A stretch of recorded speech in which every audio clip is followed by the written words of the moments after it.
काय मागणी काय सांगणार सर? नांदेड जिल्ह्यातल्या वीरशैव लिंगायत समाजातील चळवळीतला आणि एक तरुण कार्यकर्ता म्हणून ज्या सोनूभाऊ कल्याणकर यांची ओळख होती, त्यांचा अत्यंत निगरून खून करण्यात आला आणि या खुनाच्या पाठीमागं मोठं षडयंत्र आहे. त्याला राजाश्रय आहे का, गुंड टोळ्यांचा त्याला पाठिंबा आहे का, कोण सक्रिय षडयंत्र करणारे कोण आहेत, हे खरं तर पोलिसांना शोधण्यासाठी एक मोठं आव्हान आहे. पोलिसांनी गुन्हा दाखल केला, तत्परतेनं आरोपी अटक केले, ही वस्तुस्थिती आहे.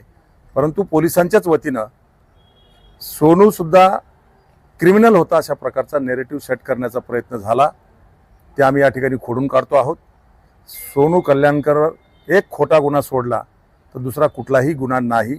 तो अत्यंत समाज उपयोगी उपक्रम राबवणारा एक तरुण कार्यकर्ता होता. आणि म्हणून अशा प्रकारे प्रेम प्रकरणाचा कट मनात धरून निगरून खून करणं हे लोकशाहीला आणि डॉक्टर बाबासाहेब आंबेडकरांच्या घटनेला अभिप्रेत नाही.